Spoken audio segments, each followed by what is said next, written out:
Hi everyone, Mrs. Rolfe here, and I hope you're well and ready for a new assignment. This week we're going to create a collage, part of which will be woven. Here's a finished one I made. We're going to try to concentrate on creating a sense of movement and rhythm in this work. Part of the piece will be woven, and you can see here in the background the weaving that sets up a sense of movement in the piece. The collage pieces will be added afterwards and glued, or you can use tape if you don't have any glue, onto the weaving. For this project, you're going to need paper, a larger piece if you can find one, and that will be to make the loom. You'll need some strips of paper. These I just cut out of magazine sheets. In fact, all the pieces that I used to create this collage you're looking at now were got from the recycling bin.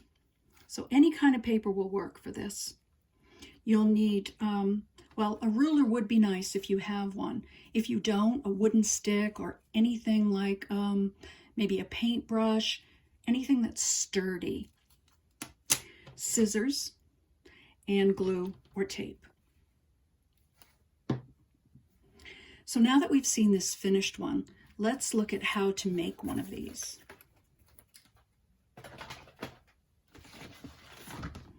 Here I have another loom that I'm in the process of weaving. So this was part of a package of seltzer water.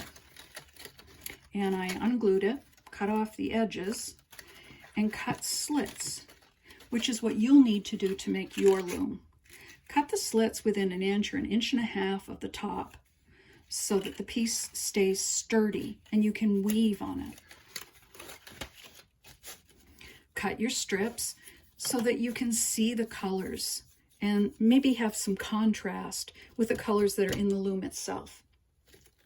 Let me show you how to weave. It's pretty simple, and you've probably done this before. It's just a simple process of over and under. If we look at this last strip that I wove, you can see that it began by going over this first piece of the loom. So with this next strip, I'm going to begin by going under, under, over, under, over, under, over, under, over, under, over. The last one will go under, and then push the strip so that it meets with the previous one. And you may have to move your loom around a little bit. Paper's pretty malleable, so you'll be able to do this fine. Try to move it down until the squares meet. Now, an easier way to do this weaving process is to take something like a ruler, something that's pretty sturdy and has a little bit of depth to it, and you can create what's called a shuttle. Now, this last piece that I wove began by going underneath the first piece of the loom. So this time I want to go over the first piece, but instead of doing it with paper, I'm going to do it with this ruler, and it creates bigger openings. Once I get it all the way through, I can slide the ruler and tilt it up. And this creates, like I said, what's called a shuttle. Next, you can take the strip of paper and just push it through these openings that you've made with the shuttle. And as you can see, it's a little bit faster. Push the paper down and you're through. Take the shuttle out and you would have to put the shuttle in again in the opposite direction to continue weaving. Just pull the strips up and down until you get to the end. Open and slide another strip through. So you would want to continue weaving in this manner until you come to the end of the paper. trim these, trim the ends. When I say these, I mean the strips of paper. You can trim them and glue them down. If you don't have glue, you can just put a little piece of tape underneath there and tape them down.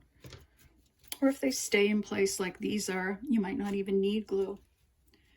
After that, you can take some of the paper that you collected from magazines or anything in the recycling bin and cut out some shapes.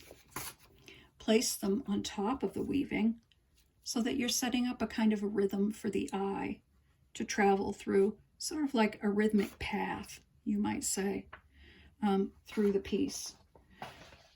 So these were the two principles of art, rhythm and movement, that we hadn't really concentrated on yet when we began our remote learning. So I wanted to give you this lesson today so that we could cover that, and that would meet the standard for those parts of the course. Let's look one more time at the finished piece.